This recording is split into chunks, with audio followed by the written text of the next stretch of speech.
Now, a few days ago, I happened to be at a mechanic shop, and I had my mechanic and a few of his friends speaking, and they were talking about the fact that some people had passed away somewhere around their area, that they had eaten something, and they all died, and it looks like there was something going around. At the time, it sounded very strange to me. I'm like, in Lagos, why is this thing not in the news? It sounded very far-fetched, and I brushed it off. Well, on Tuesday, the Lagos State government said at least 5 people had been reported dead in the state as a result of a suspected cholera outbreak. And now we do hear word from the Nigeria Center for Disease Control and Prevention, NCDC, that at least 30 deaths have been confirmed from cholera in 2024. So we do have an outbreak in Lagos, at least Lagos for now confirmed, and there's a lot of sensitization going on by the Lagos state government. But a lot of people are wondering, cholera in 2024, how did we get here? Where did this come from? How scared or worried should Nigerians be, and Lagosians in particular? So I'm joined here by a medical doctor, Dr. Olawale Ogunlana. Thanks a lot for being here today. Thank you, Buka, for having me. Why are we talking about cholera in 2024? What happened? Well, now cholera in itself is a bacterial infection, and it resides mostly in water. That's one of the reservoirs is water, and also humans. And because we live in an environment where there is poor sanitation, people do not know how, where they get their water from. Some people get their water from their canal, and then also they don't have good toilets. They dispose feces also in that same water, and they drink the same water. So because of that, there is always, that interbreeding. Some people don't have sewage disposal, like sewage septic tanks. So no septic tank, and then water overflows. This is the rainy season. So all of these things begin to overflow. So that's why you see that yes, it's graphic. I'm sorry to paint a very graphic picture, but this is actually what happens, that we now see these outbreaks. And so far in Lagos, at least, we've heard that there are about 17, deaths, confirmed deaths, as of 14 hours ago. So that is what cholera is. This is actually a bacterial infection that, one of the major things, the major reason why people die from it is diarrhea. So it's an acute diarrheal infection. So that's the reason. That is why we are still hearing about it, because of the fact that poor sanitation is one of the greatest challenges that we are facing right here in Nigeria. And, the poor contamination of food, contamination of water sources, these are the issues. Because that was the next question I was going to ask. Because when I heard cholera, I started thinking, is it the water? Is it the sachet water people are drinking? So you're saying it can also be food as well? Yes, it can also. So how is this happening now? People are eating the wrong things or eating in the wrong places. Okay. What exactly is it? Is it you can use? You should be worried about what you are eating or where you are eating, or both?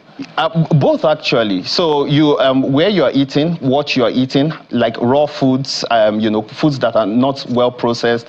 For instance, let's use an instance of crab, right? If a crab is, contains cholera and it's not cooked if it's cooked for 8 minutes, it might still be there. But if it's cooked for 10 minutes, it won't be there anymore. So sometimes, that difference can actually spell life and death.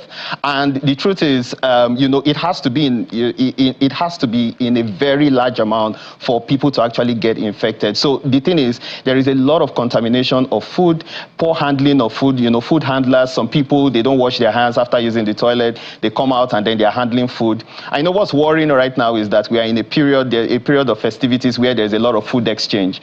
And this is part of the things that we might see that will lead to a rising trend of cholera. Not that it's anything for us to be worried about, but we just need to be very concerned on how we handle food, the water, where we drink water from, not just, do you treat your water? All of those things like that are things that we have to put into consideration right now. I know there's a difference between an outbreak and an epidemic and a pandemic. Those are all different stages. Yes. So they've called it an outbreak now. So how widespread is this in Lagos? I know we've heard about the Lekki and environments. Yes.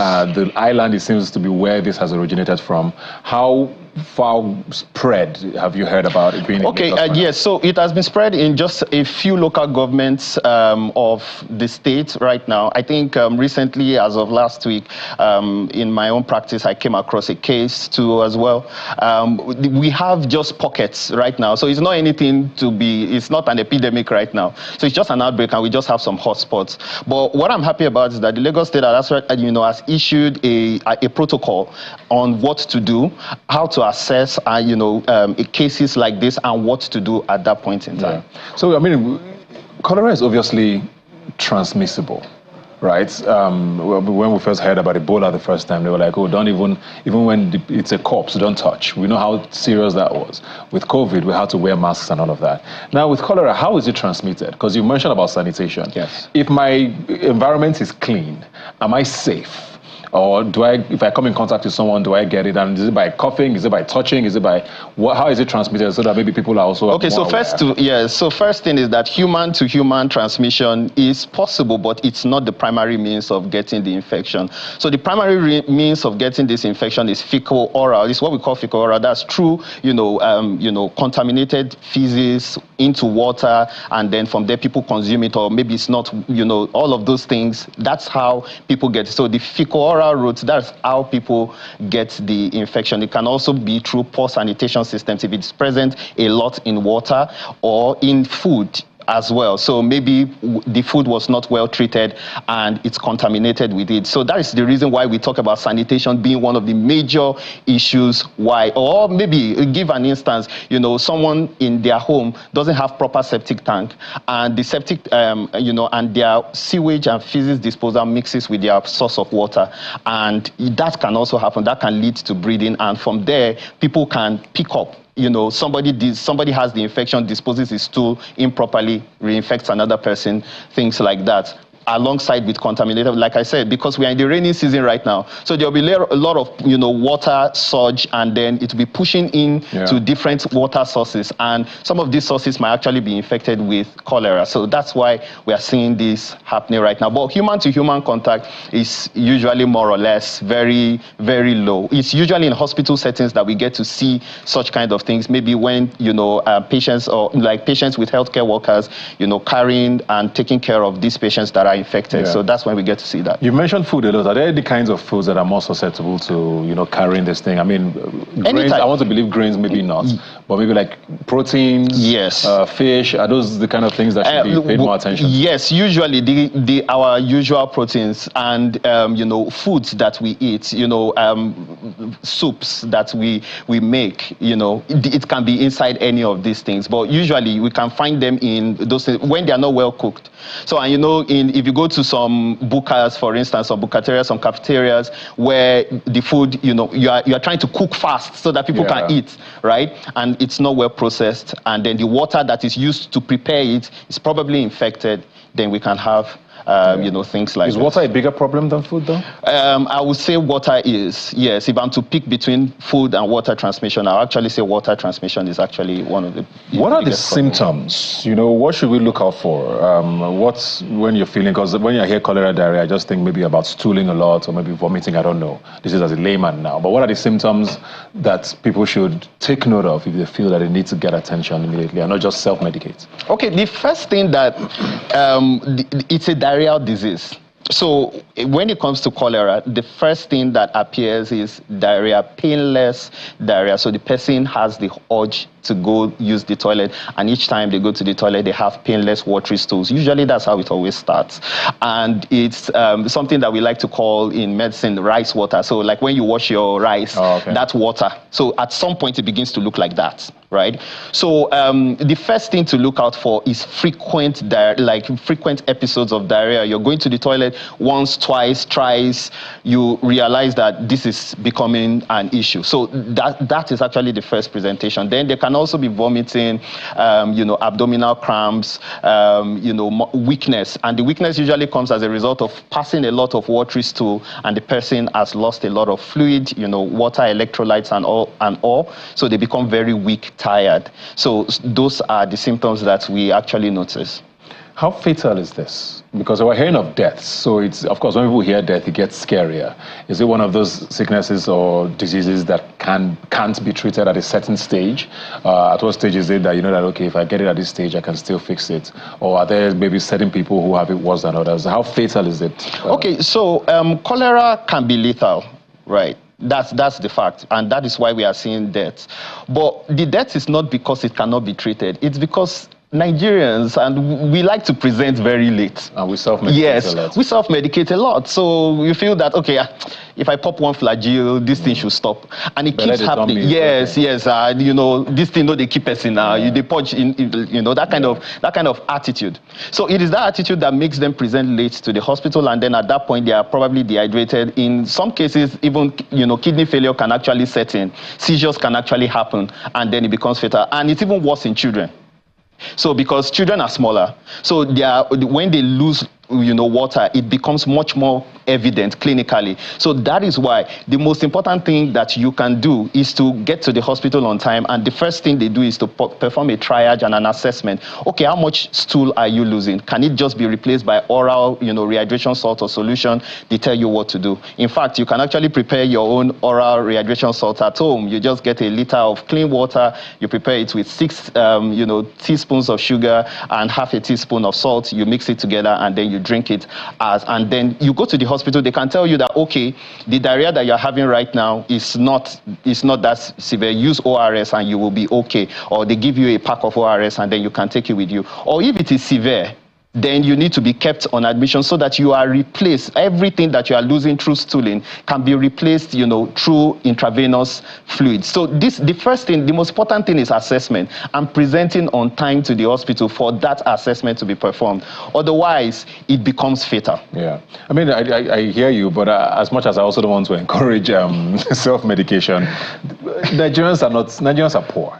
Let's be honest. And most people see healthcare now as one of those things where if I can avoid it, I'd rather do that. We've also seen a lot of these pharmaceuticals leaving the country. So medication is pretty expensive now for a lot of people. So I like the fact that you mentioned ORS there. While we're not saying people should self-medicate, what are some things you can do before, you know, you get to the hospital? I guess that's one of them, I think right? that's the number one thing, right? So your homemade ORS is something that you can actually prepare at home, right? So like I mentioned, you get a liter of clean water, you put, you know, 6 teaspoons of sugar and half a teaspoon of salt, mix it, and then you drink it after every episode of loose stool. For instance, for an adult, you can take 1 liter after every episode of loose stool. For children that are between 6 to 9 years old, they can consume about 200 mils or maybe 1/5 of that, right? And then for babies, it can be about 100 mils, which is like 1/10 of that. So that kind of preparation can actually be helpful and also helps to keep the hydration status of the individual prior to when they get to the hospital. So you don't, when there is, you know, when there is going to be water loss because of choleral infection, that loss has to be replaced. So that is where oral rehydration salts come in, or ORS comes in. And you can do it at home, right? And that is what we are also trying to let people know. So the more they know this, the better it is, so that you don't tilt, you know, you don't tilt the patient such that they come too bad to the hospital, and then we now have to start scampering and looking for what needs to be done. The second thing is that treatment, you know, the last word we've heard from the Lagos State government regarding cholera treatment is that at all levels it is free. So, which is a good thing, and I think, you know, Lagosians and Nigerians should actually be quite excited about that. But the most important thing is don't wait until it is too, you know, it is too late. Yeah, I was going to ask, at what point should you, after the ORS, at what point should you be like, okay?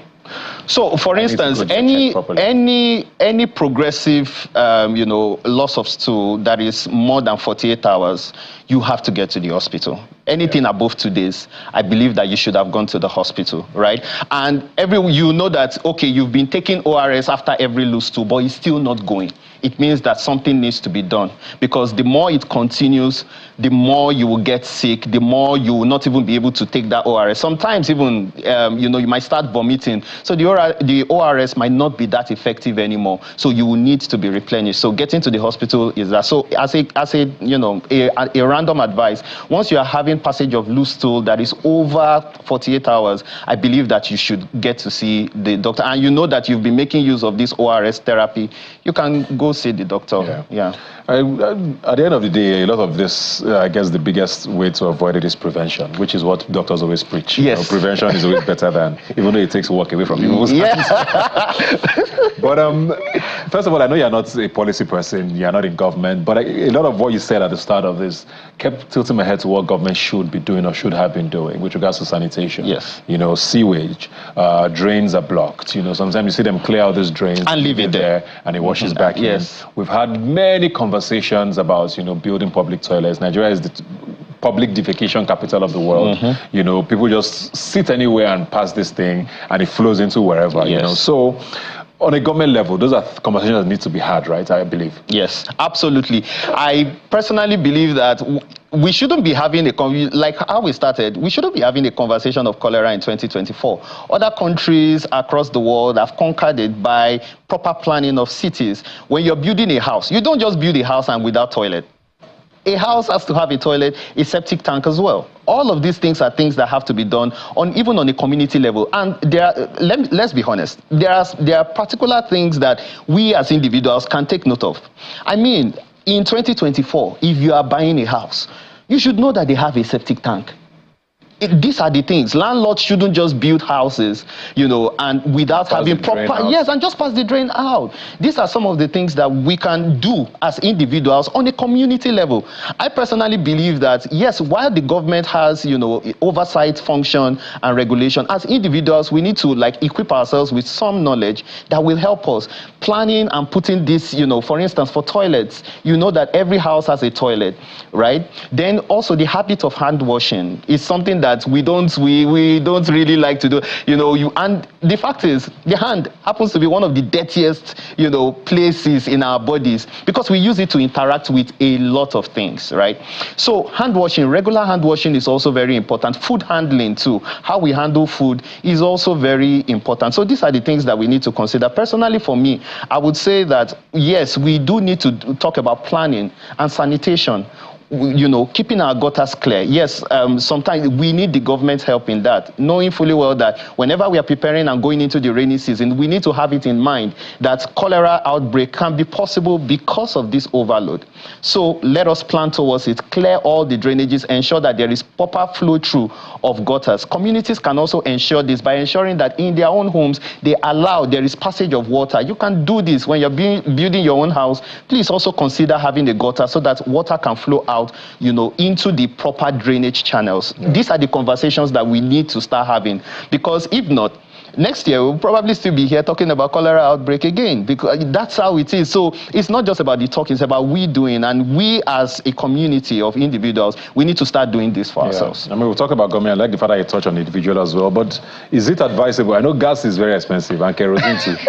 Are we supposed to now overcook our meals? Are we supposed to boil water before we drink it? No, the fact is that if we have the proper things in place, this shouldn't happen.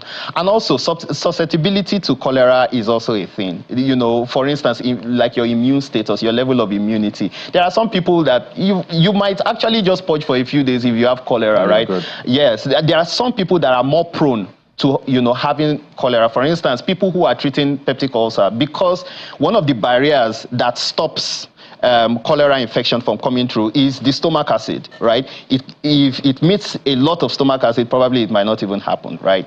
But people who are treating peptic ulcer take drugs that reduce the acidity. So sometimes they are at risk of having this kind of infection if they are exposed to contaminated food and water. So if we can reduce the contamination, right? If we can, that's the primary thing. If we can reduce the risk of contamination of this, you know, with this bacteria, then we are doing a great job. Yeah. We are already doing a great job. So that's personally for me, that's how I think we should look at it. I did see one of our cameramen just went to sanitize his hands. Ah, okay. I did see a question on social media about vaccines.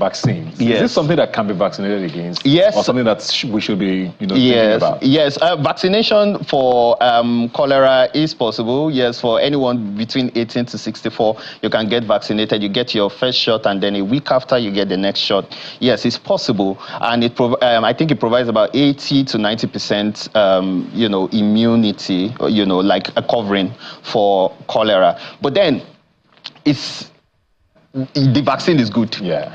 But if we take the vaccine from now till tomorrow, and we are not, we will still have these reservoirs in place. So yes, the vaccine is good. I advise everyone who can to get to a hospital, inquire about it. If it's possible, get yourself a cholera shot. You know, it might also be helpful during this time too. Thank you very much. You've been very, very helpful, very insightful there. I guess hopefully it doesn't mean people should be in panic. No. Don't be scared. just do what you need to do. Yes, you just need to do what will be needs fine. to be Thanks done. a lot for joining us today. Absolutely. Thank you for having me. And thank you for joining us. Like I always say, you can follow the conversation on social media. Please use the hashtag Rubbin Minds. When you send us a message, I'll see you next Sunday.